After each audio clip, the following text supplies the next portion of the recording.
Nagkahiwalay silang malabo ang lahat kung mag-ano pa sila.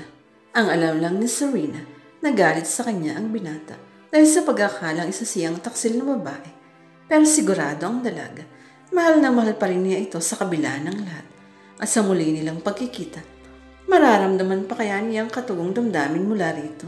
Ang pagkakataon palang sasagot sa kanyang tanong. Ang pangalim na nakapagitan sa kanila, ang magiging daan para umamin ang pusong nagmamatigas. Pero paano kung huli na? Kasalang ano ko sa'yo. Totoo ba iyan? Here, isang kahong gawa sa perlas ang inilagay nito sa kamay niya. Ano ito? Para sa'yo, buksan mo. Oh really? Nakangiting binuksan niya ang kahon. Oh my God, this is a 1-carat diamond solitary. Namanghasi siya nang makita ang naroong singsing. Yes, and it's worth ₱1,000,000. Talaga? Isuot mo. Ibig sabihin tinatanggap mo ang alokong kasal. Oh, lihim siyang napalunok. Kahit na isa lang itong palabas, ang ideyang may ibang lalaking magsusuot sa kanya ng singsing, maliban kay Noah, ay nagpapangilo sa kanyang pakiramdam. But the show must go on. Kailangan na niyang maging professional bilang top spy agent ng The Eagle Eye. Kaya nang isuot na ni Mayor Fortune sa daliri niya ang mamahaling singsing. Tiniis niya ang nadaramang kilabot at pangingimi. Si, bagay na bagay sa iyo, hindi ba? Oo nga, ang ganda. Ang ganda, bagay na bagay sa daliri mo. Sabay pa silang napalingon sa may-ari ng tinig na iyon. Noah, anong ginagawa mo rito? Bakit? Bawal ba? Nagulat ka ba? Noah, napatayo ang dalaga at nakalimutan ang talagang pakay sa lugar na iyon. Natatakot siya sa nababasang kakaibang kislap ng galit sa mga mata ng binata. Ha, iyan pala ang style mo. Tumanggap ng mga engagement ring sa mga lalaking nababaliw sa iyo. Very complicated nga ang trabaho mo. Dapat mong ilihim. Noah, let me explain. Iba ang iniisip mo sa totoong dahilan ng anong ibig mong sabihin nito. Serena, sino ang lalaking iyan? Isa rin ako sa nagalok sa kanya ng kasal at nagbigay ng singsing. Kaya lang hindi naman ganyan kamahal ang singsing na ibigay ko sa kanya. Mura lang, pero galing sa puso ko.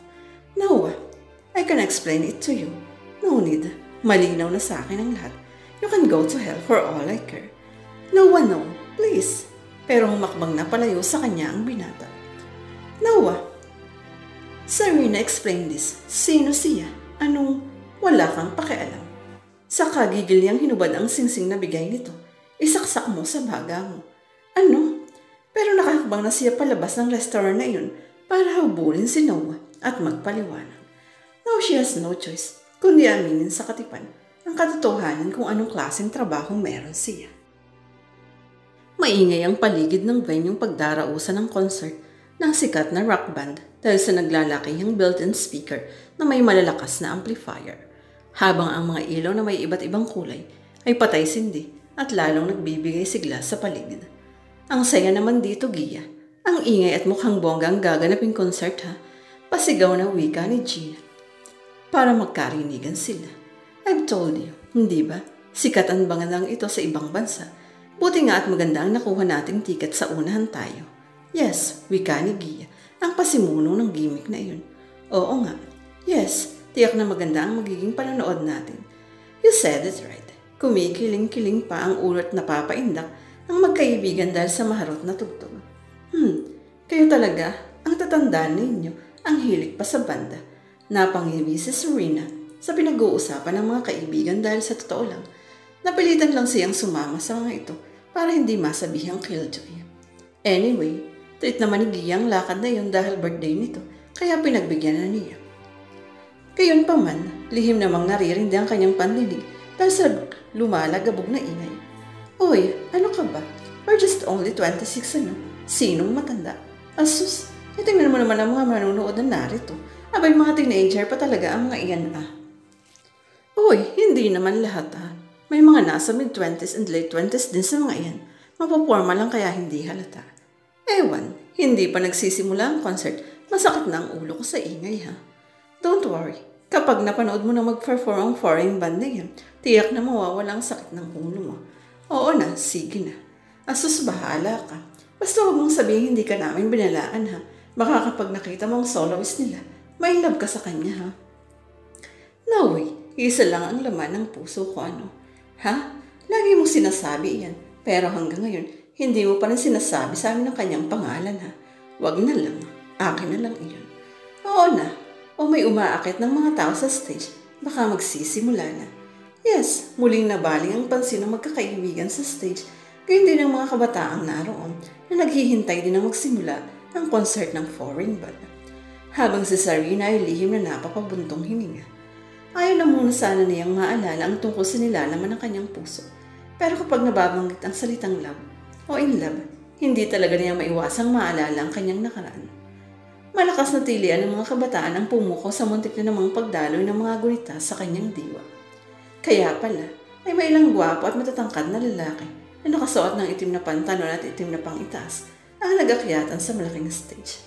Inayos ng mga ito ang mga instrumentong naroon at tinimpla-timplang tono ng mga gitara at organ. Kaya din ang mga drums at mic na gagamitin. Wow! Sila ba ang Sky High Band? Kinikinig ng wika ni Gina. Yeah, sila ang front act band sa concert nito. Wow! Grabe ang tatangkad ng member. Ang gugwapo pa. Sinabi mo pa.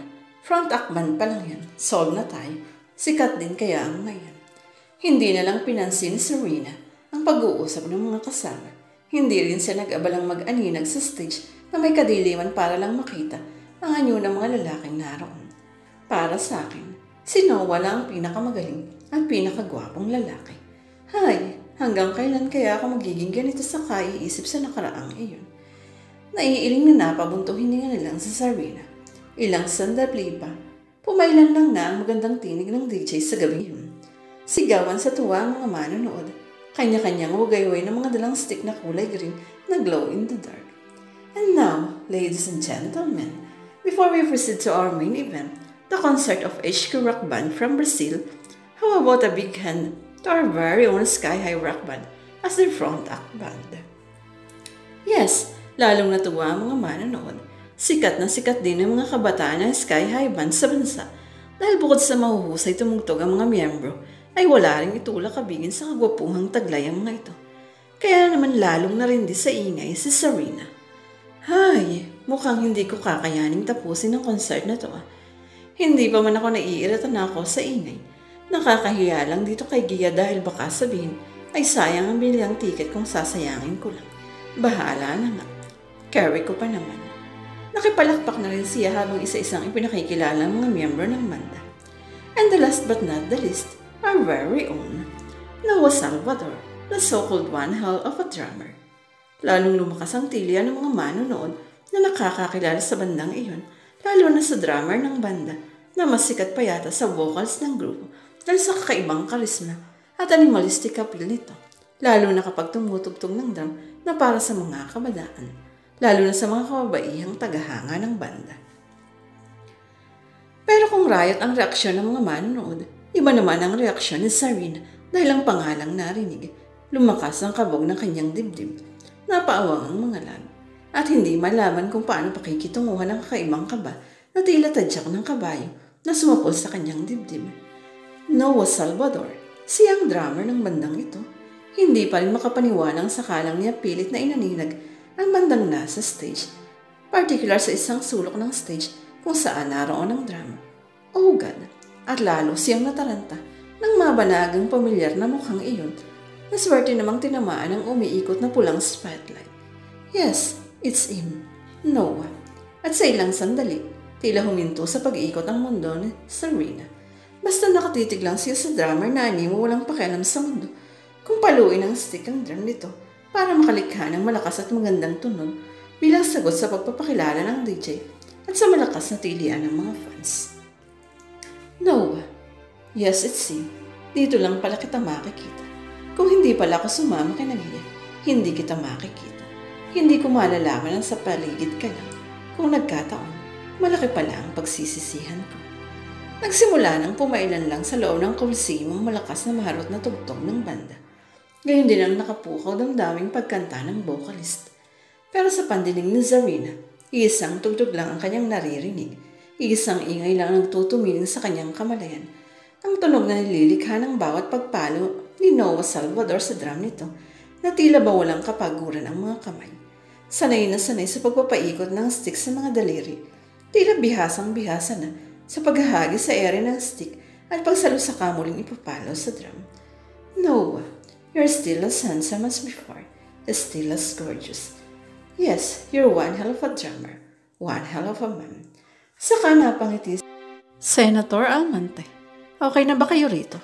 Nakangiting tanong ng OIC ng Coliseum sa VIP na visitor nito na nasa isang booth na naliligiran ng salamin sa itaas ng Coliseum na iyon. Yeah, of course. I'm okay here. Heto nga at tuwang-tuwang aking unika iha. Nakangiting baling ng senador sa dalagitang anak nito na pabaling-baling na ang ulo. Maharot na napapasayo dahil nakabibighaning tunog ng banda na kahit may kalayuan sila sa stage ay napapanood naman ito sa malaking TV monitor na kaharap. Mabuti naman ho. Anyway, nakasisiguro naman kayo sa seguridad sa lugar na ito. Siniguro ko na walang panganib na nakaamba sa inyo. Thank you so much, Mr. Guillermo. Anyway, may tiwala rin ako sa mga security aid ko kaya panatag ako manood ng concert sa Coliseum na ito. Kung hindi nga lang ba sa aking anak, hindi mo pa rin akong papapunta sa lugar na ganyan karami ang tao. Alam mo naman ang panahon ngayon. Yeah, you're right, Senator Almonte. Talagang mahirap ang maging public servant na katulad niyo. Anyway, I have to go. Basta kung may kailangan lang kayo, just call me. Yeah, don't worry. We can manage. Anyway, thank you so much. You're welcome, sir. Pagkaway tumalikod na si Mr. Guillermo at lumabas ng booth na iyon. Saka kinuha ang two-way radio na nasa bulsa at may tinawagan. Attention all units. Attention all units. We have to move simultaneously. Copy that. At ibinigay ang hudyat ng pinaka-leader ng grupo. 3 banang huminto sa likurang bahagi ng Coliseum mula raw na isa-isang nagbaba ng mga lalaking sakay niyon in full battle gear. Kompleto. May dalang M16 rifle ang bawat isa. May sukbit pang 45 at usa sa magkabilang tagiliran. Puno rin ang sintro ng mga nakasukbit na bala ng matataas na kalibre ng barrel. May nakasukbit pang mga balaraw sa strap ng mga hita at mga binti. May nakalawit pang granada sa bewang. Talagang mukhang susugod sa gera at mababangis ang mga mukha na tila ba walang sasantuhin habang nakasuot naman ang mga ito ng uniforme ng mga sundalo at sino mang makakita at makasalubong sa mga ito ay tiyak na magigimbal at matataranta sa takot. Mula sa likuran ay bumukas ang backdoor ng Coliseum. Isang lalaki na formang maintenance ang nagbukas niyon at sinenyasan ng mga lalaki na magsipasok na. Okay, move faster, move faster. Wika nito. Agad namang humakbang papasok ang mga lalaki at nang makapasok na, ang may 20 lalaki ay inilapat na pasara ang pinto sa likuran, nilagyan ng padlock at ang naglagay ng bomba sa pinakabukasan niyon. May manipis na maikling wire na nagsisilbing mitya kapag napatid kung pipiliting buksan mula sa labas. Okay, just follow me. Maautoridad na utos na nagbukas na lalaki. Tiyak ang mga hakbang, matikas ang tindig at matatag ang paghakbang. Sumunod naman dito ang mga lalaki hanggang makapasok na sa maintenance room kung saan may 3 lalaking nakablagta roon, ang mga orihinal na maintenance ng naturang gusali. Nakakalat sa paligid sina Hildo at Timothy. Siguruhin ninyong walang papalpak sa sabay-sabay nating pag-atake. Naghihintay ng magandang balita. Si Boss Rostia. Yes, sir. Good, okay. Wika nito habang nakatitig sa wristwatch na may timer. Go! Wika nito sa mga lalaking kasama at kausap sa kabilang linya ng suot na mouthpiece. Kanya-kanyang takbo na nga ang mga lalaki sa sangasangang pasilyo na patungo sa pinakaloob ng Coliseum. Kabisado ang patutunguhan habang ikinakasana ang mga dalang baril. Oh yeah, malakas na wika ng vocalist ng front act band bilang huling liriko sa kanta nito. Kasabay niyon ang malakas huling tunog ng drum at huling kalabit ng string ng gitara. Yes, ang galing. Tuwang-tuwa ang mga manonood. Kasing galing na kayo ng HQ band. Malakas na wika naman ito habang nagpapalakpak. Thank you, thank you. Tuwang-tuwa ding nagbawa ang mga miyembro ng banda. Saka nagsipunta na sa backstage para bigyan naman ng puwang ng talagang magko-concert. Ayos ba pare? Pero tuwang-tuwang nag-aapiran ang mga ito nang makababa na ng backstage. Ayos, hindi pa rin tayo sapaw sa British band na iyon. Pero si Noah, tila hindi masyadong masaya. Formal na formal ang mukha nito. Tila mainit ang ulo. Para saan ka pupunta? Tanong ng kasama niyang si Dario. Sa restroom lang. Hindi ka ba manonood ng concert? Babalik ako. Okay. Mabibigat ang mga paang humakbang na patungo sa isang pinto si Noah. Diretso siyon sa isang pasilyo na patungo sa restroom ng mga lalaki. Matapos pumasok sa isang cubicle doon, ay humarap sa naraong salamin si Noah. Serena, I miss you so much kaya pakiwari ko kanina ay nahagip ko ng tingin ng imahe mo sa karamihan ng mga taong nanonood sa harapan ng stage. Pero natural na wala siyang makukuhang kasagutan. Kaya naman umalis na siya sa salamin at lumabas ng restroom. Sa mahabang pasilyo na dinaraanan, ay mauulinigan pa ang nakabibing ng tugtugan mula sa loob, hiyawan at kantahan. Nagsisimula na ang concert ng HQ Band, kaya lalong maingay. Well, tama naman ang sabi ng mga kasama ko. We did it well, at hindi kami masasapawan ng British band na yun na. Noah, natigilan sa paghakbang ang binata, ang biglayang may humarang sa daraanan niya. Serena, hindi siya makapaniwala ang kaharap na ang babaeng kani-kanina lang ay laman ng kanyang isip. Anong ginagawa mo rito? At ang pagkabulat ng binata ay nalapalitan ng pagdidilim ng mukha. Ang totoo, hindi ko alam na ikaw palang drummer ng banda. Narinig kong pangalan mo at natanaw lang kita agad na nakilala. Natanaw kong lumbas ka, kaya ako sumunod. Bakit? Mabalasik ang tinig na tanong ng binata. Noah, it's been a long time since the last time that we saw each other. Hindi mo ako binigyan ng pagkakataon noon na magpaliwanag at... Paliwanag? Anong klaseng paliwanag pa ang... Noah, kung makikinig ka lang, kung bibigyan mo ako ng... No, there's no need. Wala kang sasabihin at wala akong pakikinggan. Saan ka humakbang na siya at ako manglalampasan ito? Noah, ano ba? Pero kumapit sa braso niya ang dalaga. Serena, ano ka ba? Let me go. I miss you. Pasigok na wika ni Serena. Miss me? Ha? At gusto mong maniwala ako sa'yo? Oo, dahil iyon ang totoo. Ganon. Sige nga, patunayan mo. At iglap lang, nahapit na niya sa baywang ang dalaga. Kinabig papalapit at marahas na sa lumong ng halik ang mga labi. Huwag, pero malakas si Noah. Hindi makapalag sa Serena. Kay lambot pa rin ang mga labi ng dalaga. Malasutla ang hipo. Kay bango ng hininga. Kay sarap halikan. Nakakabaliw. There. At bigla ay binitiwan niya ang dalaga. Bigla siyang natakot na ipagkanulo ng sariling puso. Noah, napakabang pa atras si Serena. Nanlalaki ang mga mata. See, hindi ko naramdaman na namimiss mo ko. Hindi mo man lang ako nagawang yakapin at... Noah, nagulat kasi ako. Hindi ko naman akalaing, just shut up. Angil niya, kahit na ano pang sabihin mo, wala akong paniniwalaan. Dahil mas paniniwalaan ko ang nakita ng mga mata kong kataksilan mo. Noah, so stop pestering me, Serena. Nakapagmubuo na ako sa'yo. So okay na ako. Kaya pwede ba? Tigilan mo na ako.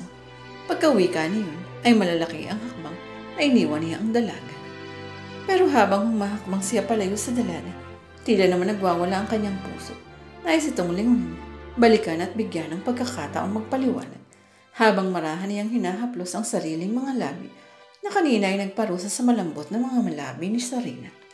Serena, pagkaway napahinto na nga si Noah sa kadahandahang lunan. Serena, pero wala na sa kinatatayaan nito ang dalaga. Malalakas na putok ng kung ano mula sa loob ng Coliseum ang pumuko sa iba pang isipin ni Noah. Ano iyon? Putok ba iyon ng baril? Nagkagulo ang mga tao sa loob ng Coliseum. Takbuhan sa kung saan saang panig, parang mga langgam na nabulabog. Natigil ang maharot na pagtugtog ng banda habang patuloy sa pamamaril ang ilang kalalakihan na may hawak na matataas na kalibre ng baril. Walang pakialam mga ito kung sino ang tatamaan ng baril. Tinalaglalaro lang na pinapuputukan ang naglisaw ng mga tao. May isa pang ang tila nagtatarget shooting lang na inaasinta ang isang taong tumatakbo. Bullseye. At tuwang-ituwa ito nang tinamaan ng target. Bumubulagta ang kahit sino kapag nahagip ng bala. Sargo ang mga dugo sa katawan at ulo. Habang may nagagana pa rin matinding stampede sa pinaka-main door exit ng Coliseum dahil sa pagtutulakan ng mga taong ang nais ay makaligtas at makatakas sa lugar na iyon. Oh my God! Oh my God! Anong nangyayari? Naging si Senator Almonte ay gimbal na gimbal din sa kinaroroonan mo. Paano iyon? Bakit sila nagkakagulo? Bakit may namamaril? Just calm down, Iha. Everything will be alright, ha? Pilit nitong pinapakalmang teenager na nawala ang kislot ng katawan na tila sawang gumigiling-giling kanina at sinasabayan ang maharot na tugtog ng banda. Sir, kailangan ninyong makaalis dito. Isa sa security nito ang lumapit. Pero saan tayo dadaan? Dito sa pinto, sir. Saka aakyat tayo sa rooftop. Na-check ko na ito noon. Inalam ko ang mga possible exit and entrance. Kapag nasa itas tayo ay pwede na kayong sunduin ng chopper ninyo at... Oops! Biglang bumukas ang pinto. Mr. Guillermo, buti at dumating ka. Nakadama ng pag-asa ang senador nang makita ang OIC ng lugar. Why? What's wrong, Mr. Senator? Nakangiting tanong. May kasunod na dalawang lalaki. Anong what's wrong? Hindi mo ba naririnig at nakikita ang nagaganap ng putukan sa ibaba? Naririnig at nakikita ko. Nakangisi pa rin wika nito. Kaya nga ako umakyat na rito. Baka mag-alala kayo. At iglap lang, isa pang kagimbal-gimbal na karahasan ang naganap. Mabilis na pinaputukan ni Mr. Guillermo at ang dalawa pa itong kasama, ang 6 na security aid ng senador. Oh my God! Bakit? Napaawang na lang ang bibig nito. Papa, anong nangyayari? Ang dalagitang anak ng senador ay napasiksik na lang sa ama. Bakit? Simple lang, Senador Almirante.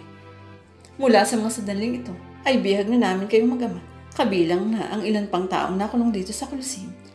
Anong pagbabayaran mo? Oops! Itinutok nito sa mukha ng senador ang dulo ng baril. Sige, pumalag ka kung gusto mong sumunod sa amin. Mga bodyguards ang anak mo. Natigilan ng lalaki. Anong kailangan niyo sa akin? Anong... Simple lang. May mga kahilingan kami. Sa pamahalaan na ikaw lang ang pwede namin mahinga ng tulong. Kaya kung ayaw mong paglamayan kayong mag-ama, maging mabait ka, maging masunuran ka. Ano bang mamaya na? Kayo, kunin ang mag-amang iyan at isama sa mga bihag sa ibaba. Yes, boss. Agad namang tumalima ang daw. Aray, ano ba? Nagpipiglas ang dalagit. Anak, babe, baka barilin ka nila. Agad na saway ng lalaki sa anak. Tama ang papa mo, iha. Just relax, ha. Oh my God! Oh my God! Gimbal na gimbal si Noah habang nakakubli sa pader. Mula sa kanyang kinaroroonan ay kitang-kita niya ang isa-isang pagtimbuwang ng mga taong walang habas na binabaril ng mga lalaking nakaitim habang patuloy naman sa pagkakagulo ang mga ito. Anong gagawin ko? At sa ilang sandali ay parang kahirap hamigin ng sarili. Basta nakatanaw lang siya sa nagkakagulong mga tao.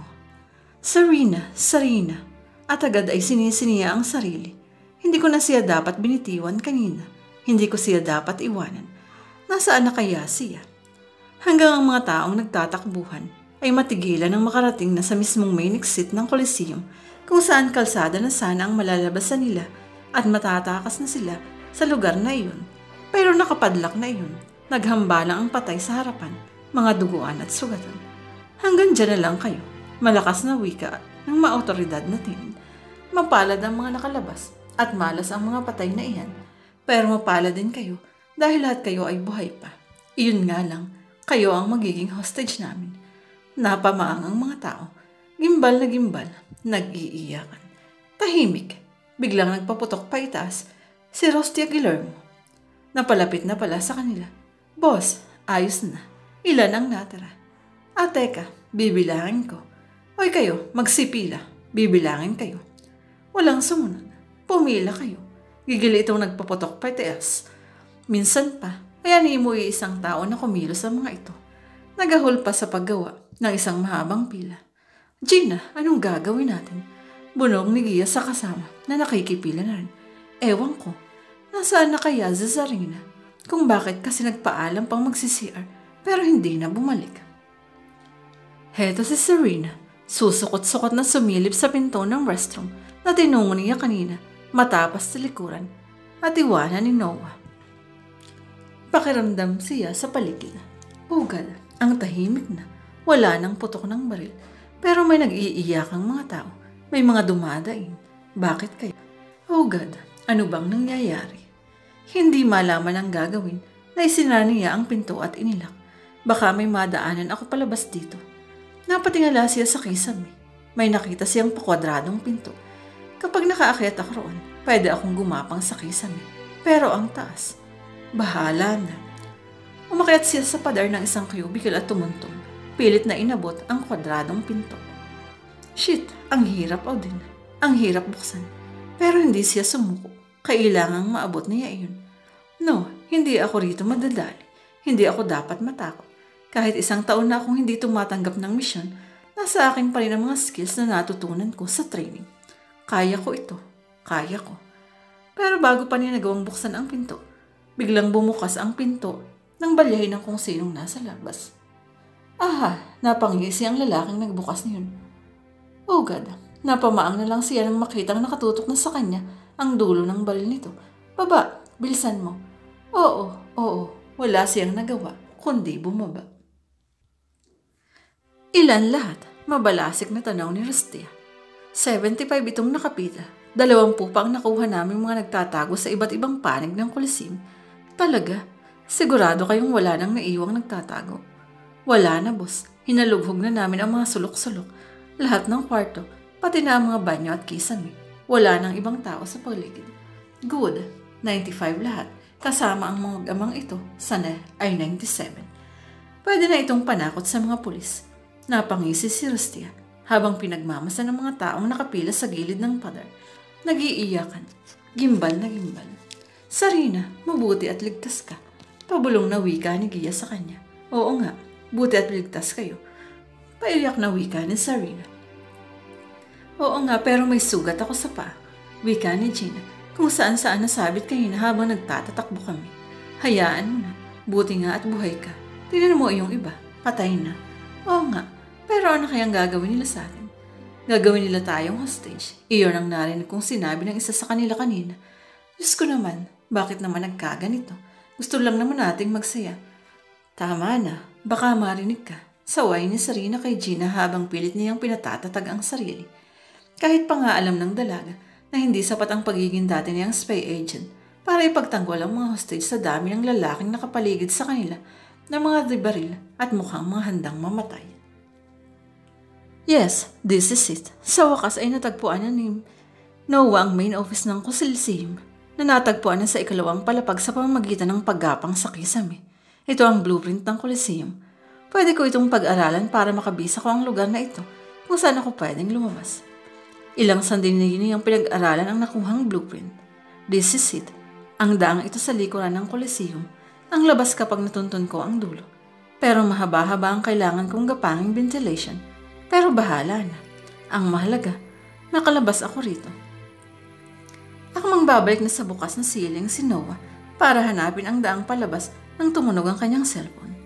Si Dario. God, buhay pa siya. Hello, pare, nasaan ka? Nasa paligid lang. Ikaw, anong nangyari? Bakit nagkagulo? May mga teroristang pumasok sa Coliseum. Pinagbabaril ang mga tao at kami mga natira ay ginawang hostage. May tama ako. Ha? Oh God. Pare, sumimple lang ako ng tawag. Naka-headphone kasi ako kaya hindi ako napapansin. Pero anytime ay baka makahalata ang bantay namin. Ilan kayong hostage? Nasa 100 kami. Mas maraming babae. May bata pa. Nakita ko rito si Senator Almirante. Kabilang siya sa hostage. Ha? Sukat sa narinig. Ay napamaang na lang siya. Kasama si Senator Roberto Almirante. Oo, pati ang anak niyang dalagita. Pare, patay na ang mga kasama natin sa banda. Oh God, just hold on na. Huwag kang bibigay. Pare, sa paa lang ang tama ko. Pero mukhang balak din kaming patayin kapag hindi na ibigay ng gobyerno ang hinihingi nila. Anong pabor? Hindi ko pa alam. Pero may hostage dito na reporter at cameraman. Mukhang nagsiset up sila para mag-live telecast at ipaalam sa lahat ang nagaganap dito sa Coliseum. Oh God, pare, I have to go. Baka makahalata na sila. Sige, ingat ka. Ikaw din. Nawala na sa kabilang linya si Dario, habang si Noah ay napasabunod sa sariling buhok. He's here. Nanood siya ng concert kahit na napakaraming tao. Kahit na delikado yun sa seguridad niya. At isinama pa niya si Almira. Oh God, sila ang pinakamahalagang hostage ng mga terorista. Siguradong sila ang gagamitin ng grupong iyon. Anong gagawin ko? Nang may kumalos ko sa labas, may nagbubukas ng doorknob. May tao. Agad siyang na-alerto. Dahil wala nang panahong magtago, agad siyang lumagay sa likuran ng pinto. Hanggang bumukas ang pinto. May tao ba? Wala yata. Pero maghalughog. Hindi na nito natapos ang sasabihin nang may tumamang kung ano sa mukha nito. Diretsong tumimbuwang sa lapag, nabitiwan ang hawak na baril at humagis iyon sa malayo. Mahilo-hilong ipinilig ang ulo. Ha? Naalerto ang kasama ito. Sabay lingon sa likod ng pinto at tutok ng baril sa kalaban.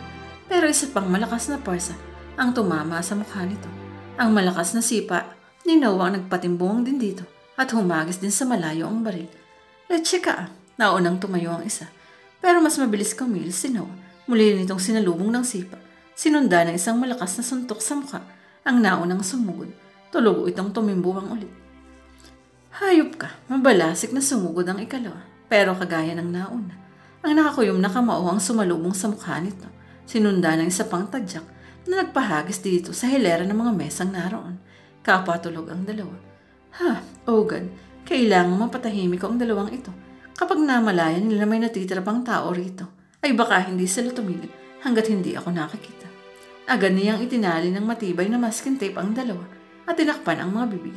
Sinigurong magising man ang mga ito ay hindi makakawala. Political amnesty. Iyon ang gusto naming ibigay ng gobyerno sa aming kasamaang sina Gaudencio at Ilyong. Gusto rin naming magkaroon ng pagbabago ang palakad ng gobyerno. Magkaroon ng katarungan ng mga biktima ng militar. Pero higit sa lahat, nais naming makakuha ang malaking halaga na mababaon namin sa pagbabagong buhay. Leche ang Rostilla Guillermo na yan. Gusto niyang palabasin na may pinaglalaban silang ideolohiya, kaya hingi-hingi ang paglaya ng mga political prisoner. Pero ang totoo, gusto lang nilang makakuha ng malaking halaga. Hindi makikipag-compromise ang gobyerno sa kanila. Gigil na wika ng presidente ng bansa, nakakapanood ng live telecast na yan. At kapag hindi na ibigay sa amin ang aming kahilingan mula sa mga oras na ito, tuwing isang oras ay may papatayin kaming dalawang bihan. Nakuyom na lang ni Noah ang kamao habang nanonood ng TV sa kanyang cellphone. Hindi siya nagbibiro sa dami ng napatay nilang tao sa loob ng Coliseum. Talagang kayang-kaya nilang pumatay ng mga taong walang kalaban-laban. At kaya nilang gawin iyon kina Senator Almirante at Almira. Lalong kumabog ang kaba sa kanyang dibdib. Kung ang sarili lang kanyang iisipin, magagawa niyang mahanap ang dulo ng ventilation sa loob ng kisame at magiging malaya na siya. Pero paano ang mag-amang Almirante? Paano ang iba pang tao? Hindi ko naman sila kayang ipagtanggol na lahat sa mga lalaking iyon. Malalakas na kalibre ng baril ang hawak nila. Pero bago ko mabawi ang mag-ama, kailangan ko munang harapin ang mga kalaban. Anong gagawin ko? At para mas ma-realize ang buong sambayanan at ng pamahalang ito na hindi kami nagbibiro, ang uunahin naming patayin ay ang mga kabataang narito. Sabay sa niya sa isang tauhan na lumapit. Nakita sa monitor ang isang batang mga edad 12 ang edad. Ang nagwawala habang hinahaltak ng malaking lalaki. Nakikita niyo ang batang ito. So young and innocent. May 10 batang kasing gulang niyang narito. At sila ang unang mamamatay sa tuwing lilipas ang isang oras na hindi kami pinapansin ng gobyerno. At isang malakas na putok ng baril ang umalingaw-ngaw. Tumalsik ang dugo sa salamin ng kamera. No. Gimbal ang mga taong nanonood sa kanilang bahay sa iba't ibang bahagi ng bansa. Oh God.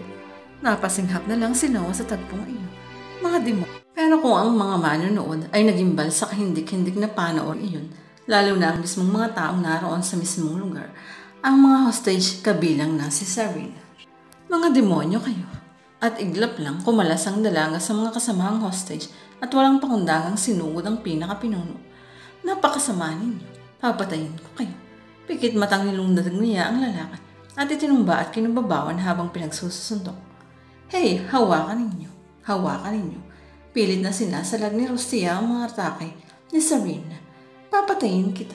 Hindi ka dapat. Hindi na natapos ng dalagang ipangmura nang may pumalang matigas na bagay sa kanyang batok. Agad na nagdilim ang kanyang paningin. Serena, habang gimbal na gimbal, si Noah sa panonood sa TV po.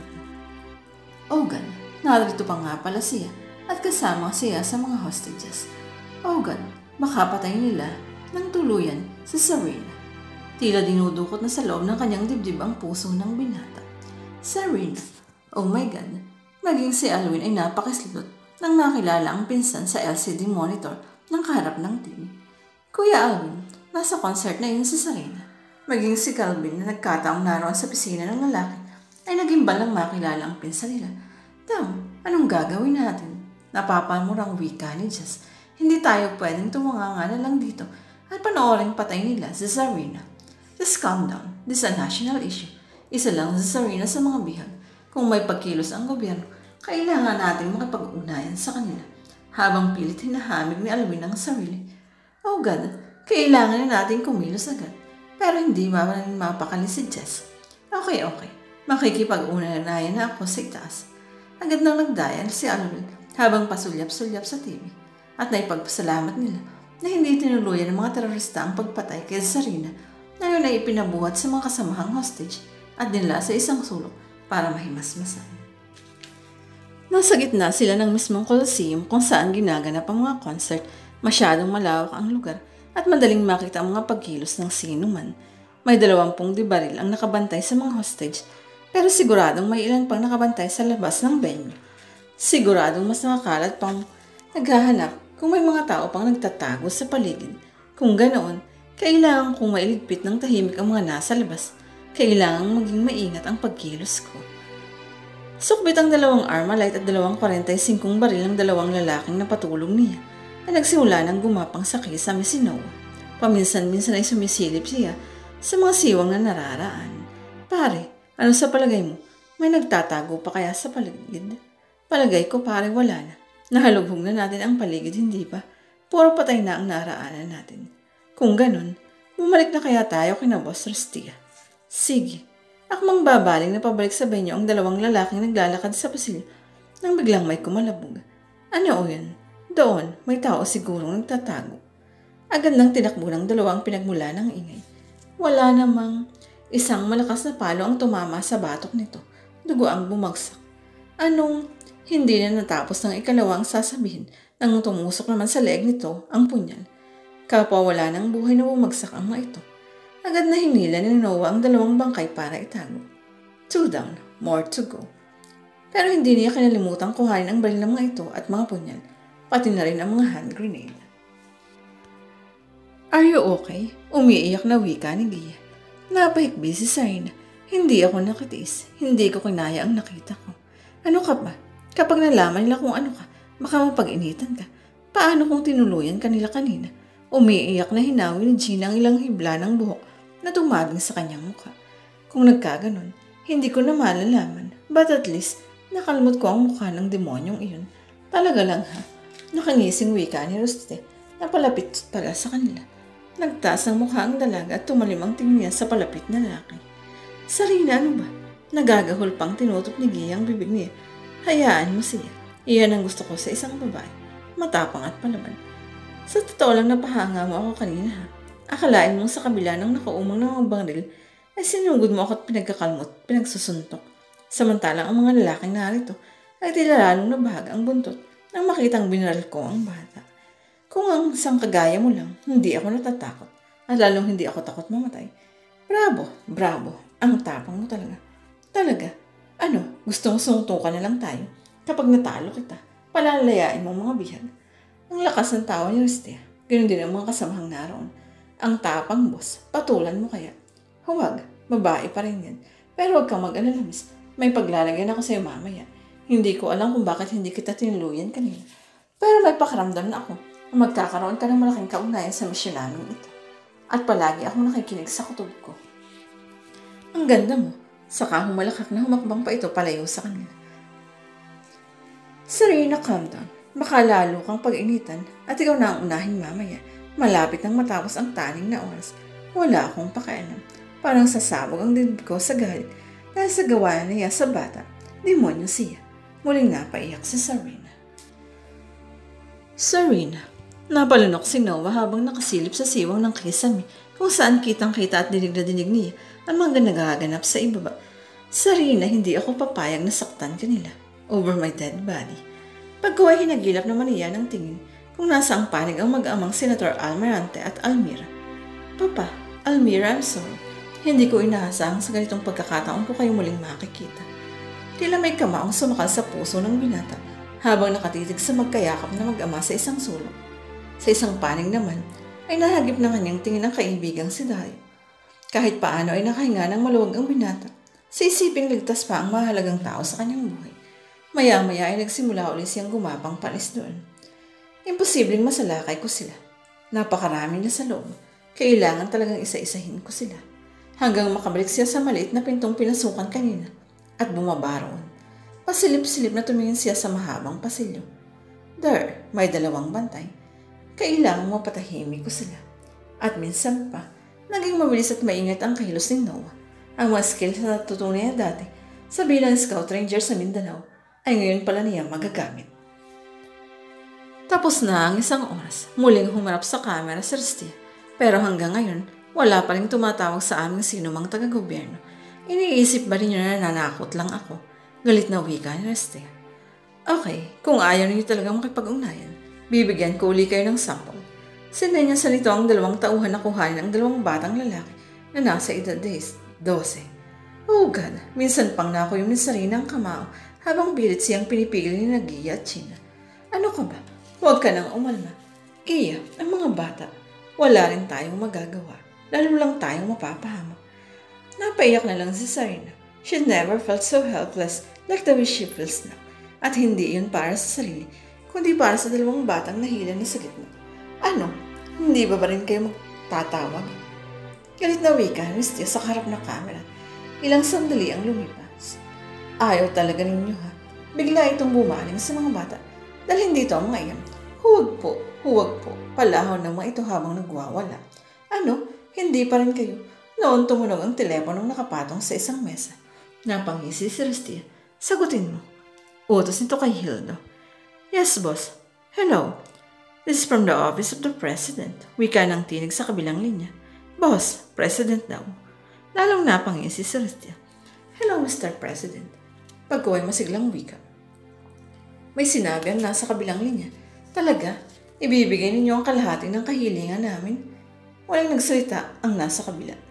Ganun, binabarat ninyo kami. Tinatawaran. Mabalasik na wika ni Ristia. At isang kisapata naman, nasaksihan ng buong bansa ang kasamaan nito. Isang bala ang agad tumago sa dibding ng batang lalaki. Huwag. Napasigaw si Sarina. Ngunit huli na, nabuwal na sa lapag ang batang dugang. Kumikisay pa. Oh my God, demonyo siyang nagkatawang tao. Napakalupit niya. Mamamatay ka rin. Iba-iba ang reaksyon ng mga manonood sa buong bansa. May ilang hindi nakatagal at ini-off ang television set nila. Bibigyan ko pa kayo ng isang chance. Hindi ko muna papatay ng batang ito, Mr. President. Nakangisi ng wika ni Ristia nang muling bumaling sa camera. Baka naman sabihin mo, ay wala akong puso. After 1 hour, gusto kong siludin na ang pasya mo kung ibibigay mo ang lahat ng demands ko. At kapag hindi ko pa nagustuhan ang anumang sasabihin mo, ang batang ito at ang 2 pang bata na mapipili ko, 3 silang sabay-sabay na mamamatay. Nag-off the air na ang palabas. Diyos ko, hindi ko na kaya. Napaiyak na lang sa mga palad sa sarili. Boss, habang humahangos na pumasok ang isang lalaking liberal. O bakit? Sina Ferda at Alex nasaan na? Disgrasya, boss. May binulong ito kay Rusty. Ano? Oo, pati sina Binoy at Kokoy. Nadali rin. Bali 4 na sila.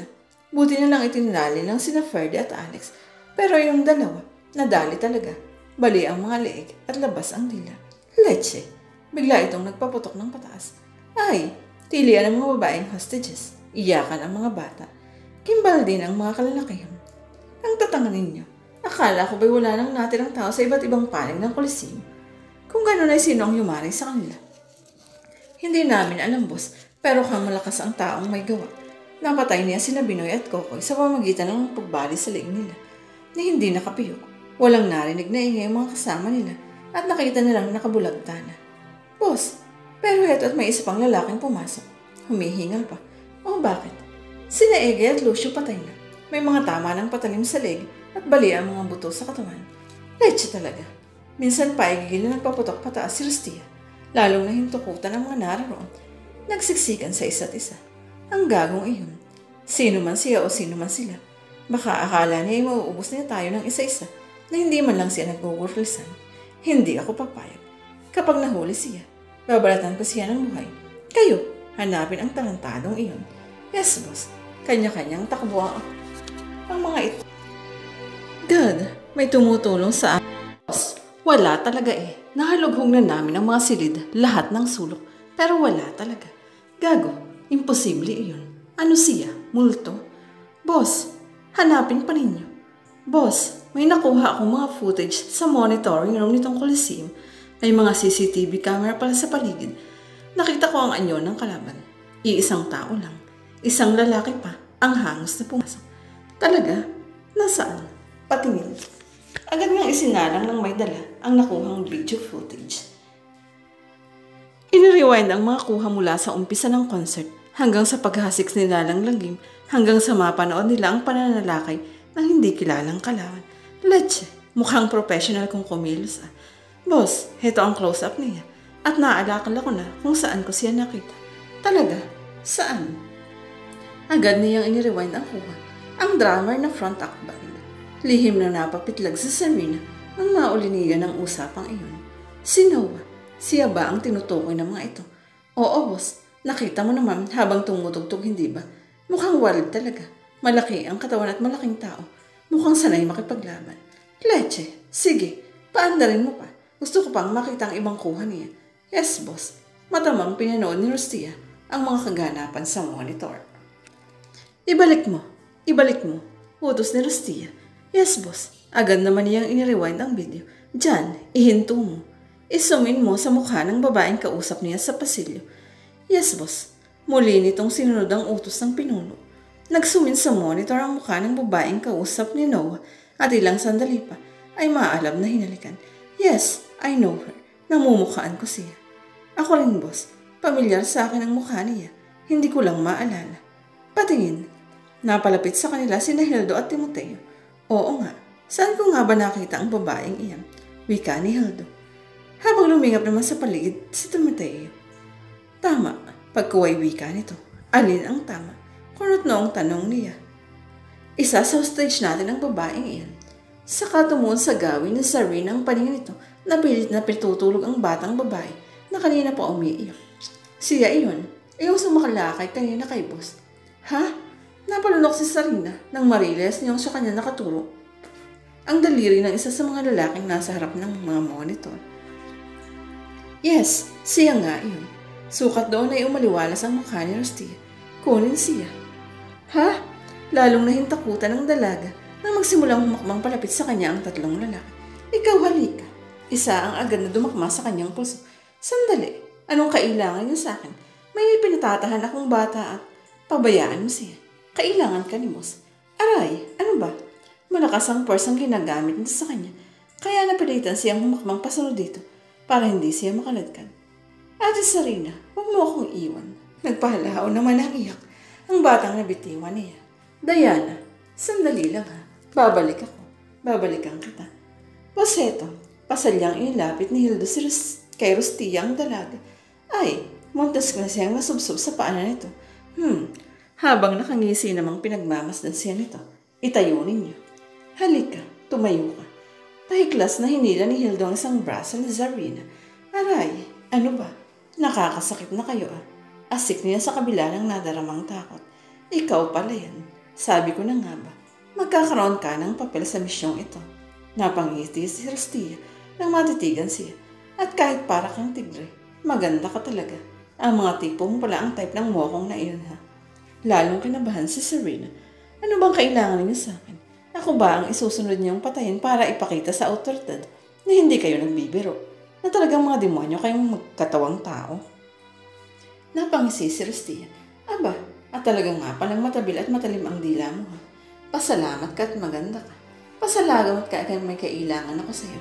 Dahil kung nagkataon, sabay sa bunot sa kanyang buhok at tutok sa mukha niya ng dulo ng hawak nitong usi. Patay ka na ngayon pa lang. Demonyo ka. Hindi kayo magtatagumpay. Mamamatay din kayong lahat. Lalo naman siyang naging mabalasik kahit nasasaktan. Alam ko, sa tapang ba naman at lakas ng loob ng nobyo mong isa-isang yumayari sa mga tauhan ko. Talagang kaya nga niya kaming isa-isahing patayin. Pero bago pa niya magawa iyon, sisiguruhin ko na marami kaming isasama sa hukay. Hindi ko siya nobyo. Wala kaming relasyon. Ha? Walang relasyon. Pero naghahalikan kayo. Nabigla lang siya. Hindi niya sinasadya iyon. Wala akong pakialam. Basta ikaw ang gagamitin ko para madali siya. Para sumuko siya. Anong ibig mong halika?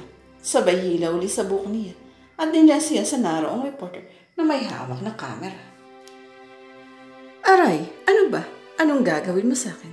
Tumahimik ka. Ikaw, i-on mo para mag-live telecast tayo. Siguradong sa mga sandaling ito ay nanonood ang impaktong iyon sa kung saan man siya naroong parte ng Coliseum na ito. Sir, tila andap ang kalooban ng camera.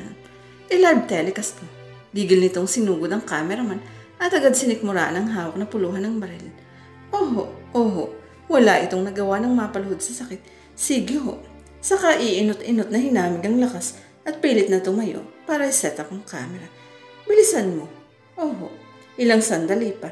Naka-live telecast na sila matapos makipag-unayan ang kasama nitong reporter sa studio nila.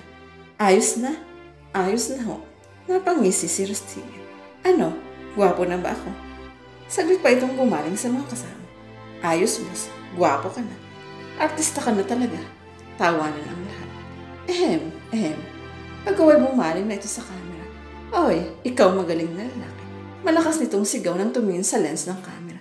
Nakikita mo ba ito ha? Nakikilala mo ba kung sino itong hawak ko? Ang maganda mong syota. Ang ganda niya kahit na napapanguwi at umiiyak.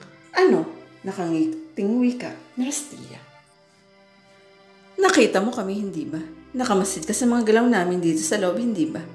Nakuyom na lang ni Noah ang kamao nang makilala kung sino ang hawak-hawak ni Rustilla sa buhok. Sarina. Oh God. No. Hindi alam ng binata kung bakit ang matatag na dibdib ay biglang nawindang. Nagpanik. Hoy, Mokong, makinig ka. Kapag hindi ka lumabas, kapag hindi ka sumuko at patuloy mong sinira ang operation namin right before your eyes at sa harap ng mga manood sa buong bansa at syempre pa sa ibang bansa, gigilitan ko ang leeg ng babaeng ito. Saka humigpit ang sabunot nito sa buhok ng dalaga at inilapit ang bagyang idininang talim ng punyal sa leeg nito. Napaigik si Sarina nang maramdaman ang pagsigit ng kerot sa leeg nito. No, hindi napigilan ni Noah ang mapasigaw nang makitang may manipis na guhit ng dugong gumitaw sa parting diniinan ng talim. Ano? Napasigaw ka, no? Napangisi naman si Rustilla kahit hindi siguradong nakikita nga sila ni Noah. Pero huwag kang mag-alala. Hindi ko naman gagawin. At least hindi ko pa gagawin. Hindi pa ako naiinip sa paglitaw mo. Kandabul na hininga at sargo ang luhang nagawang sambitin ni Sarina. Patayin mo na ako. Hindi siya nanonood.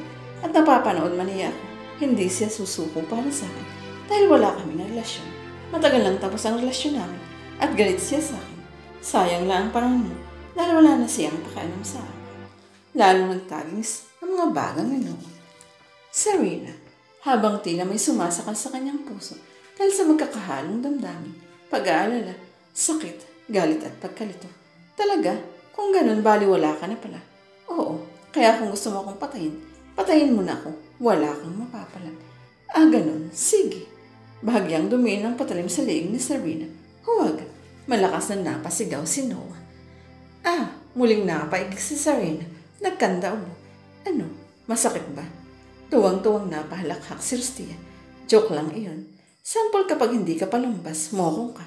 Nakabaligtad ang talim mo. Natural hindi ko muna tatapusin tong shota mo. Ang ganda-ganda na hindi ba? Sayang naman. Makakapagtinuluyan ko ito. Imbis na sumuko ka, lalo mo kaming salakayin. Mahirap na. Mukhang palaban ka talaga. Baka lalo kang magwala. Kaya bibigyan kita ng pagkakataon ha. 15 minutes. Bibigyan kita ng 15 minutes para sumuko. Mag-isip-isip ka. Sana ma-realize mo hindi ako nagbibiro.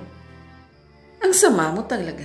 Pagigil ng wika ni Sarina na bagyan ng nahahamig ang hininga. Noah, huwag kang makikinig sa kanya. Huwag kang lalabas. Sigurado hindi ka niya bibiruin.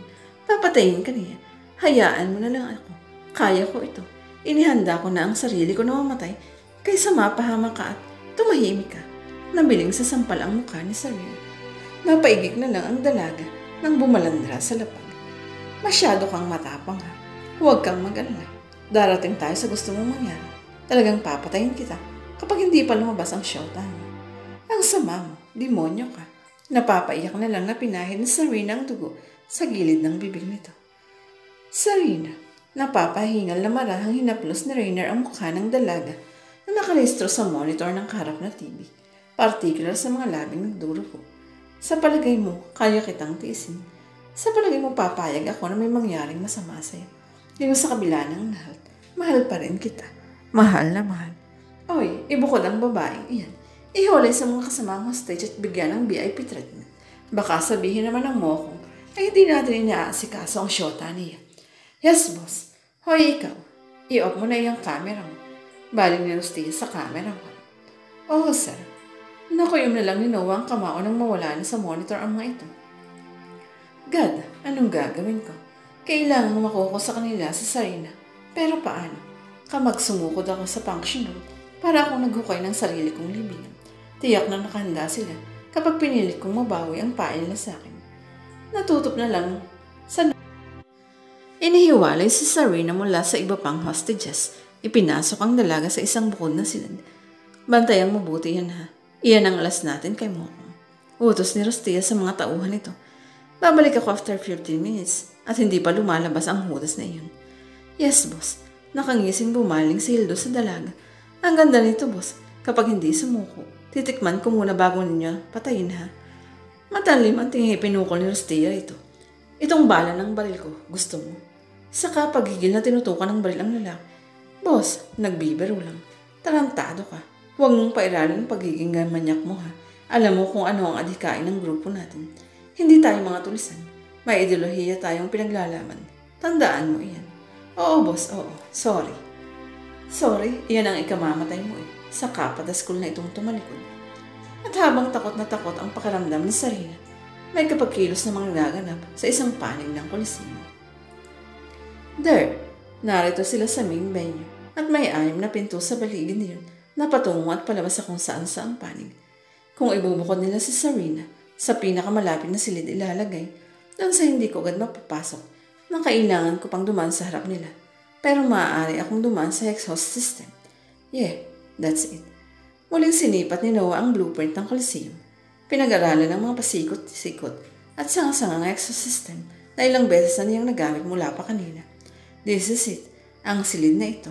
Ito ang nasa pinakatulo at hindi nila iisipin na madali ko itong mapapasok. Dito ako unang pupunta.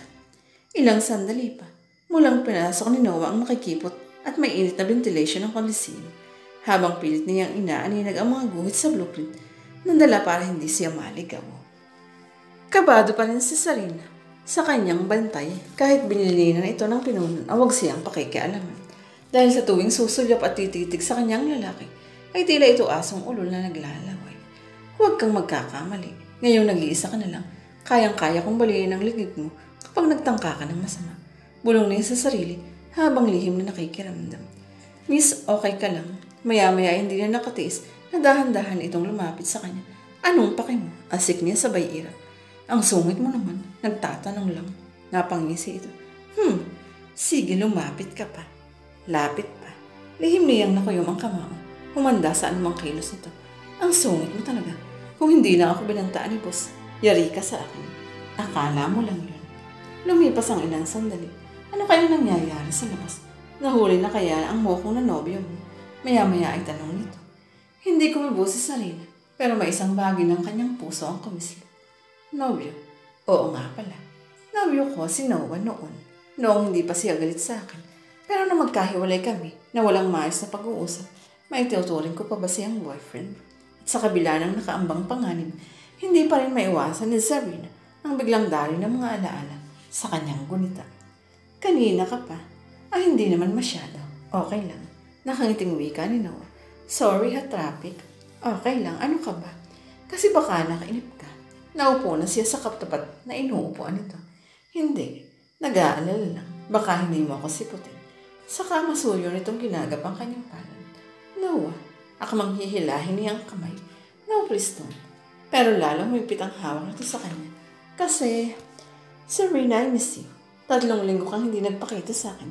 Hindi ko rin matawagan ang cellphone mo. Sorry, umuwi kasi ako sa province namin. Walang signal. Talaga, sana tinawagan mo ako para sanamahan kita. Nakakahiya naman sa'yo. Bakit? Hanggang ngayon ibang tao pa rin ang tingin mo sa akin. I mean, hindi mo pa rin ba talaga kayang tanggapin ang pag-ibig ko? Noah, hindi pa kasi ako handa. I mean, sa klase ng trabaho ko.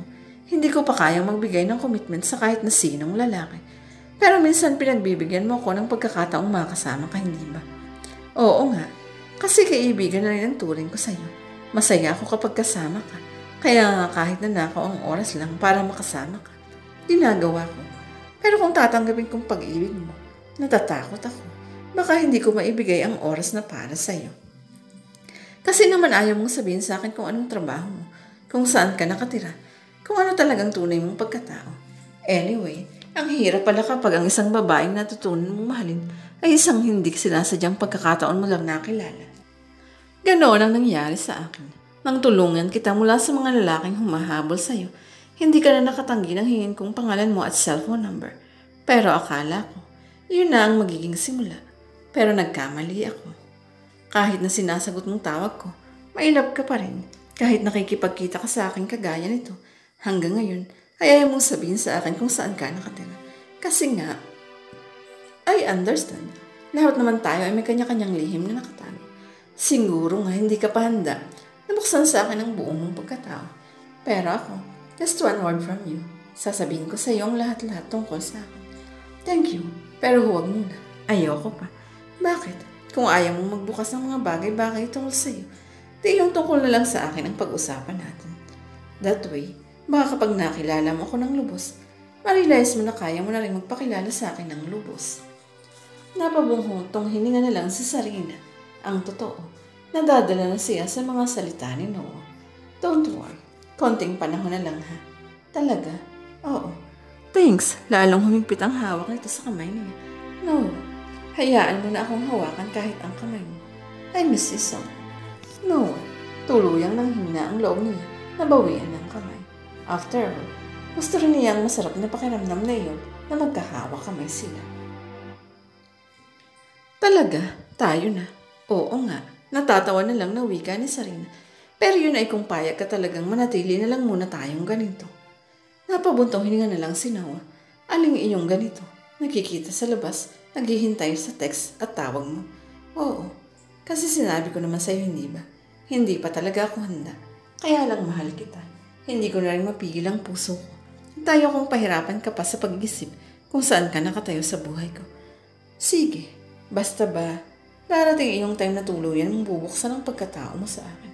Oo naman. And one thing I can assure you, hindi naman masyadong malupit ang lihim ng pagkatao ko. Medyo complicated lang. I mean, may kinalaman yun sa trabaho ko, pero hindi naman masama. Okay, with those kinds of words, kahit paano, ay mapapanatag ang loob ko. Talaga? Yeah, lalo na kung ganitong yakap kita. Saka masuyo nating hinapit sa baywang ang dalaga. Noah, isang halik lang to sila Harlab. Noah, at hindi na siya nakatanggi ng tuluyang magtagpo ang mga labi nila. Napapikit na lang ang dalaga. Tinanggap ang pusok na halik na iyon at maya-maya pa, kusang tinugon. And it feels like heaven. Pasok ka. Nakangiting niluwangan ni Noah ang bukas ng pinto. Bakit mo ako dinala rito? Kinakabahang tanong ni Sarina ang makbang papasok sa townhouse unit na tinitirhan ng binata. Wala. 3 linggo na naman tayong hindi nagkita. Hindi mo sinasagot ang mga tawag ko o text man lang. Masisisi mo ba ako kung hanid kong makasama ka sa lugar na ito para naman mas maging makabuluhan ang mga oras na ibinibigay mo para sa akin? Noah, akala ko ba na naiintindihan mo ako? Yeah, of course. I understand you. But you can't you understand me? Gusto ko lang maging makabuluhan ang mga oras na kasama ka. At sa lugar na ito, tayong dalawa lang. I can hug and kiss you till my heart's content. Kasi, iniisip mong pipilitin kita sa isang bagay na hindi mo pa kayang ibigay. Noah, napalano ko na lang ang dalaga. No, I don't. I can't do that. Gusto lang kitang makasama. Iyong tayong dalawa lang. Gusto ko tang ipagluto, pagsilbihan, alagaan. Iyon lang. Totoo. Galing iyon sa puso ko, Sarina. Mahal na mahal kita at igagalang kita. Walang mangyayari sa atin na hindi mo gusto. Salamat. Masuyong humaplos ang palad niya sa pisngi ng binata. I love you. At isang matamis na halik ang kinang pinagsaluhan. Matamis na halik na naging masupusok. Lumalim ang halik nila sa isa't isa. Naging mapaghanap. Kapusok ang sinowa din ang kusang tumapos. Stop. We have to stop. Nakangiting wika ng binata nang ilayo ang sarili sa kanya before it's too late. Natawalan lang si Sarina. Talaga? Sige, maniniwala na nga ako sa iyo na kaya mong kontrolin ang sarili mo. So anong gagawin mo ngayon? Ipagluluto mo ba ako? Malambing niyang tanong. Yap, anong gusto mo? Ang specialty ko ay carbonara, kare-kare at kaldereta. Talaga? Masarap kang magluto ng carbonara? It's my favorite. Nangingislap ang mga matang wika niya. Yap, kung gano'n ipagluluto ko na ng carbonara ha? Sure. Then relax lang dyan sa sala. Makinig ka ng music. Manood ka. Just feel free and feel at home, okay? Okay. Good. At marami pang matatamis na dali ang kanilang panaglasaluhan sa mga pagkakataong magkasama sila. Nga, ano ka ba? Natatawang iniiwas ni Sarina ang bibig sa isinusubo nitong kutsara na may lamang pagkain. Anong-ano ba ako? Nga na. Ang dami ko nang nakain. Kunti pa lang ayun ha, mukhang hindi ka nagkakakain kapag nasa trabaho ka. Kasi busy nga ako at kaya kapag narito ka sa piling ko, kailangan mong kumain. Pumapayat ka na baby ko. Ang sweet mo naman. Siyempre, mahal na mahal kita eh. Hay, malapit na. Malapit na talagang bumigay ng gusto sa'yo. Malambing na wika ng dalaga. Anong bumigay? Nangislap ang mga mata ng binata. Hep, ibang iniisip mo ano? Ang ibig kong sabihin, malapit ko nang iwan ng trabaho ko para mas madalas ko nang maramdaman ang pag-aalaga at pagmamahal mo. Iyon na rin iyon. Kapag iniwan mo ang trabaho mo, palagi ka na sa tabi ko dahil pakakasal na tayo. Kaya bibigay ka na rin. Sa akin, magiging akin ka na. Kaya iwanan mo lahat at pakasal ka na sa akin. Nawa, napamang siya sa sinabi ito. Are you asking me to marry you? Hindi makapaniwalang tanong niya. Yes, I love and want you to be my wife. Noah, will you marry me? At lalong nagulat ang dalaga na kuhanin ito mula sa bulsa ang isang maliit na kahon at mula roon ay may ilabas na singsing.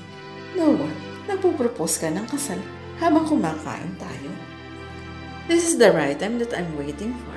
Lagi sa bulsa ko ang singsing na ito. Kumukuha ako ng tiyempo na ibigay sa iyo at ayam na buwan ang relasyon natin, hindi ba? At kahit bihira tayo magkasama, ang masasayang sandali na pinagsasaluhan natin ay katumbas na ng maraming taon sa buhay natin. Noah, tila nalulunod sa galak ang kanyang puso. I love you and I know that you love me too. Please marry me and I'll make you the happiest woman on earth. Noah, inaalok mo ko ng kasal kahit hindi mo pa alam ang tunay kong pagkatao. Ang mahalaga lang naman, mahal kita. Mabuti kang babae, hindi ba? Maingat sa sarili at walang masamang lihim. Oo, kaya lang, iyon lang ang mahalaga sa akin. Kung ano man ang lihim ng pagkatao mo, wala na akong pakialam. No, now, will you marry me? Yes, yes of course. Sarina, maging si Noah ay hindi makapaniwala sa kanyang sinagot. Talaga, pakakasal ka sa akin. Yes, and don't worry, magre-resign ako sa trabaho. That way, hindi na magiging komplikado ang buhay ko. Ganon. Oh, thank you. Thank you, babes. Pero ang mga plano nila ay hanggang plano lang. Hindi na pala matutupad. You're so beautiful, Serena. Nangingislap ang mga matang wika ni Mayor Fortune. Thank you so much, Mayor. You're so sweet. Oh, come on. Alam mong hindi yan ang gusto kong marinig. Talaga? At ano ba ang gusto mong marinig? Well, kailan mo tatanggapin ang pag-ibig ko? After all, byudo na ako at pwede naman kasang pakasalan kahit na saang simbahan mo gusto. Nice to hear that. At anong assurance ba ang kaya mong ibigay sa akin na hindi ako mapapabilang sa mga babaeng nagdaan sa buhay mo? Well, kasal ang ano ko sa'yo. Totoo ba iyon? Here, isang kahong gawa sa pelos ang inilagay nito sa kamay niya. Ano ito? Para sa'yo. Buksan mo. Oh really? Nakangiting binuksan niya ang kahon. Oh my God, this is a 1-carat diamond solitaire ring. Namangha siya nang makita ang naroong singsing. Yes, and it's worth ₱1,000,000. Talaga? Isuot mo. Ibig sabihin tinatanggap mong ano kong kasal. Oh, lihim siyang napalunok. Kahit na isa lang itong palabas, ang ideyang may ibang lalaking magsusuot sa kanya ng singsing, maliban kay Noah, ay nagpapangilo sa kanyang pakiramdam. But the show must go on. Kailangan niyang maging professional bilang top spy agent ng The Eagle Eye. Kaya nang isuot na ni Mayor Fortune sa daliri niya ang mamahaling singsing, tiniis niya ang nadaramang kilabot at pangingimik. See, bagay na bagay sa'yo, hindi ba? Oo nga, ang ganda. Ang ganda, bagay na bagay sa daliri mo. Sabay pa silang napalingon sa may-ari ng tinig na iyon. Noah, anong ginagawa mo rito? Bakit? Bawal ba? Nagulat ka ba? Noah, napatayo ang dalaga at nakalimutan ng talagang pakay. Sa lugar na iyon, natatakot siya sa nababasang kakaibang kislap ng galit sa mga mata ng binata. Iyan palang style mo. Tumanggap ng mga engagement rings sa mga lalaking nababaliw sa'yo. Very complicated nga ang trabaho mo. Dapat mong ilihim. Noah, let me explain. Iba ang iniisip mo sa totoong dahilan ng anong ibig sabihin nito sa amin? Sino ang lalaking iyan? Isa rin ako sa nag-alok sa kanya ng kasal at nagbigay ng singsing. Kaya lang hindi naman ganyan kamahal ang singsing na ibinigay ko sa kanya. Mura lang. pero galing sa puso ko. Now I can explain it to you. No need. Malinaw na sa akin ang lahat. You can go to hell for all I care. Noah, no. Please. Pero humakbag na palayo sa kanya ang binata.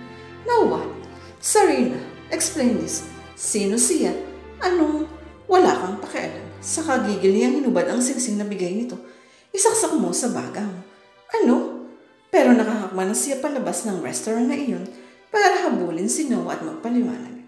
Now she has no choice kundi aminin sa katipan ng katotohanan kung anong klaseng trabaho meron siya.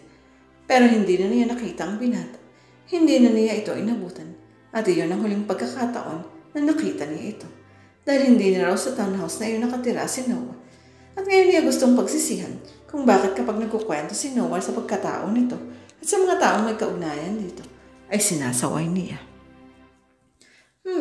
Mukhang ang lalim ng iniisip mo. Ay, napaigtag pa si Serena nang maramdaman na may palad na humahaplos sa kanyang braso at automatic ang nabalik sa kasalukuyan ang kanyang isipan. Tarantado ka. Bakit ka nang hahawak ka? Sabay tabig dito at tayo upang makalayo. Eto naman ang sungit. Nakangising wika ng kanyang bantay. Para hawak lang. Mukha ka kasing nilalaro ng anghel. Nakangiti ka habang nakapikit kanina.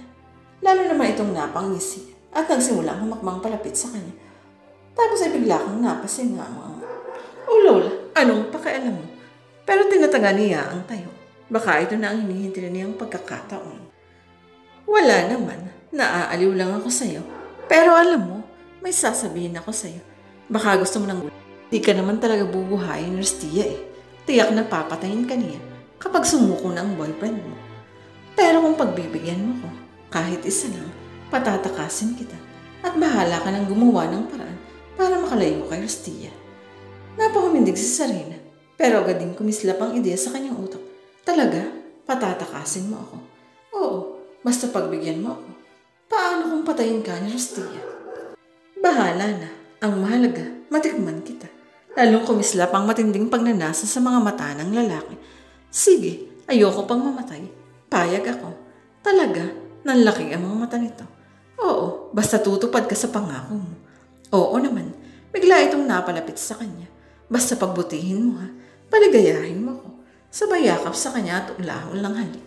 Ang sunod na pangyayari ay hindi na namalaya ng lalaki. Nagdilim na ang paningin nito nang mahawakan ni Serena ang parating batok at may pinisil doon. Tulog itong napahiga sa lapag. Gago, akala mo yata ay makakaisa ka ha? Hindi mo ako kilala. Hindi mo alam ang kaya kong gawin. Saka dinampot ni Serena ang baril nito at patalim, pati na rin ang hand grenade at two-way radio. Shit, wala rin dito. Napamura na lang si Noah nang hindi masilip na sa loob ng silid na iyon si Serena. Pero may isang lalaking namukladta roon na walang malay. Nasaan na siya?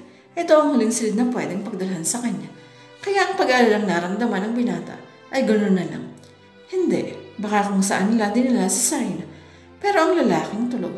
Paano? Boss, ayan o, wala talaga ang babae. Natigilan siya nang may pumasok sa loob. Leche, natakasan ng gagong hildo na ito. Hoy gising, sa kagigil na tinadya ka ni Rustia ang tulog na taon. Aray, sapo ang ulo at batok. Nagpilit dumilat at bumangon ang lalaki. Nasaan siya? Sino? Ang bihag mo? Oo, nasaan siya? Gago, natakasan ka. Paano kaya napatulog ha? Gigil na wika ni Rustia. Boss, hindi ko alam. Basta nahawakan niya ako sa batok, tapos ay nawala na ako ng malay. Gago, inutil. Hanapin niyo. Siya ang alas natin sa mokong na yun. Pinatakas mo pa.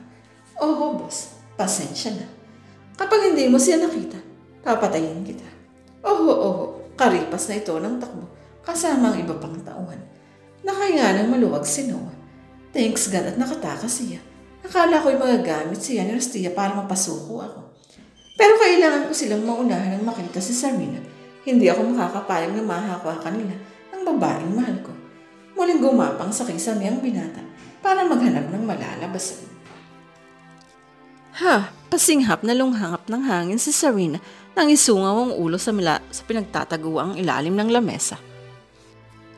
Buti at umalis na sila, pero hindi ako pwedeng tumakbo ng tumakbo.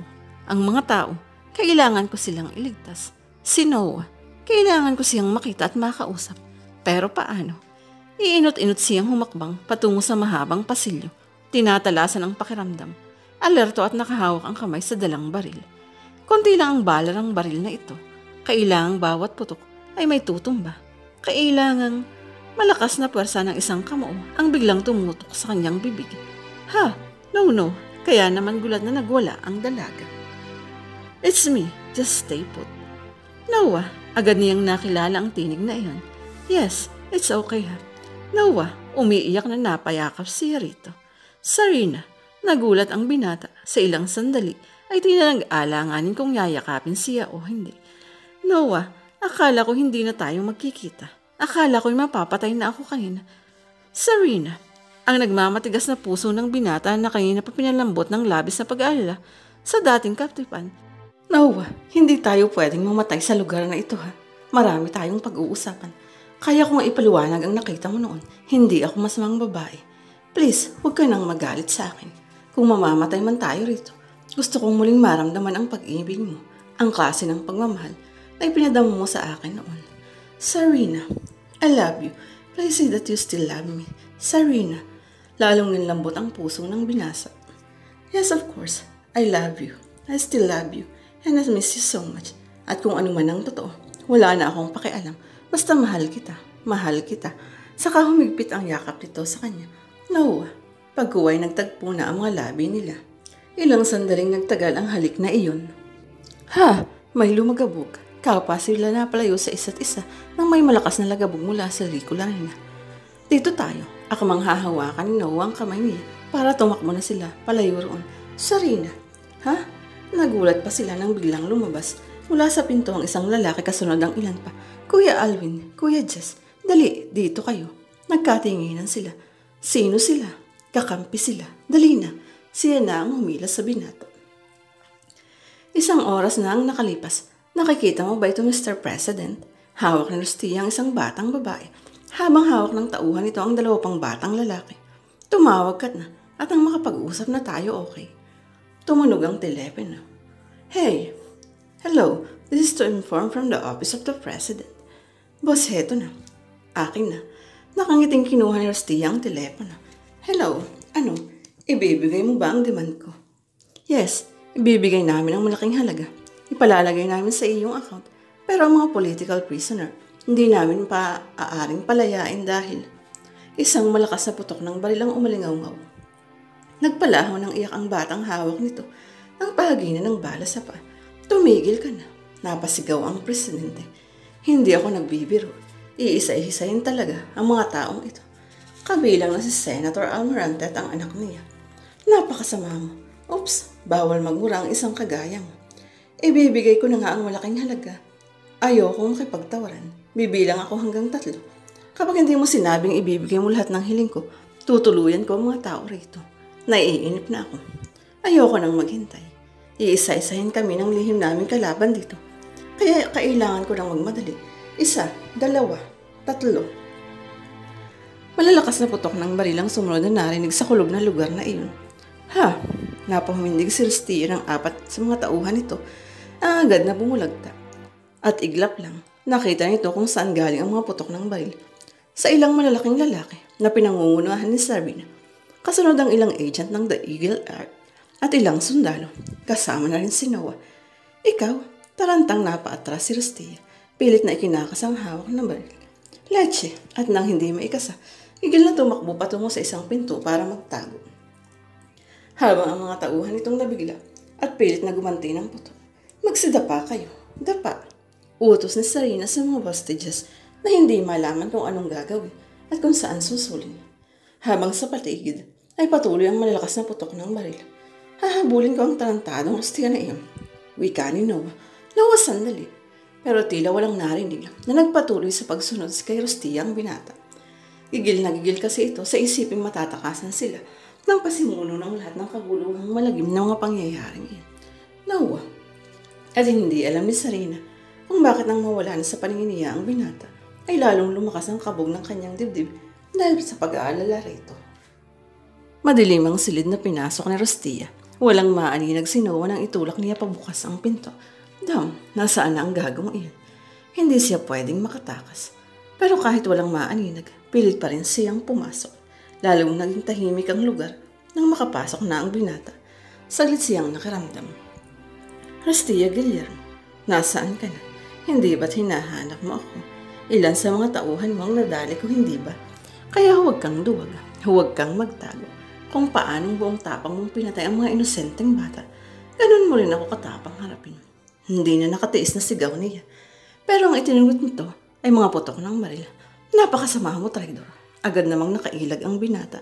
Ikaw palang naging sagabal sa misyon ko, ha? Hindi ka na makakaligtas ngayon. Muli ay ilan pang putok ng baril ang umalingaw-ngaw sa kulob na silid na iyon.